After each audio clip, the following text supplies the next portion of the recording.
ហេតុអីបានយើងគួរតែ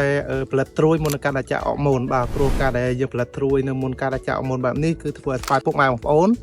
អាចនឹងមានអនុភាពក្នុងការបញ្ចេញផ្កាទៅបានស្រស់ល្អ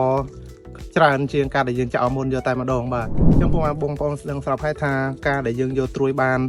តិចវានឹងការដែលបានផ្កាក៏វាបានតិចបាទអញ្ចឹងបើសិនជាយកបានត្រឹម20ឬ30%ផ្កាក៏ចេញបានតាមតែ20ទៅ30%អញ្ចឹងចន្លោះពី70ទៅ80ទៀតវាប្រកាសជាគៀងឬមួយនឹងដើរត្រួយតែម្ដងបាទអញ្ចឹងជាក់ស្ដែងបើសិនជាចង់យកផ្កាបានល្អនោះគួរតែផលិតត្រួយនៅមុនចាក់មុននោះចន្លោះពី70 80បើសិនជាបានទៅដល់ 100% វាកាន់តែល្អផងដែរបាទចឹងចំពោះរូបមន្តនៃការដែលយើងគួរតែយកត្រួយបានល្អនោះគឺយើងគួរតែប្រើទៅលើសារធាតុថៃអូរៀលបូកជាមួយនឹង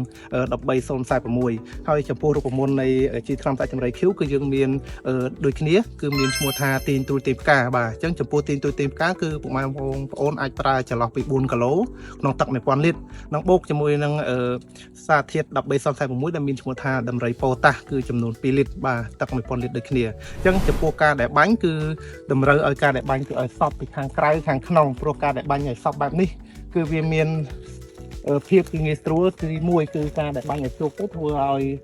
ប្រភេទស្លឹកដែលចាស់វាអាចនឹងទុំជ្រុះហើយវាអាចនឹងវិវត្តនឹងការដែលកកើតទៅលើត្រួយថ្មីនោះមកច្រើនផងដែរបាទហើយការដែលវាកកើតត្រួយថ្មីគឺវាអាចចេញមកស្រស់ត្រួយស្រស់ផងដែរអញ្ចឹងចំពោះបងប្អូនដែលកំពុងតែត្រៀមក្នុងការដែលចាក់មុននៅរដូវកាលខាងមុខបងប្អូនអាចយករូបមន្តខាងលើនេះដើម្បីយកទៅបាញ់ដើម្បីផលិតត្រួយឲ្យបានល្អសិនហើយជាក់ស្ដែងនៅខាងក្រោយខ្ញុំនេះគឺជាលទ្ធផលរបស់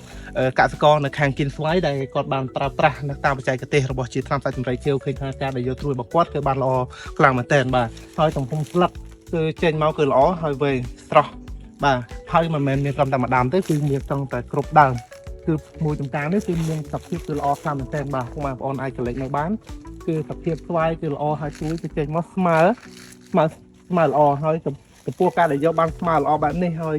ស្លឹកដែលមានទំហំដែលវាលាមកអស់បែបនេះគឺយើងអាចសំលំនៅការដាក់អរម៉ូនបន្ថែមផងដែរអញ្ចឹងចំពោះ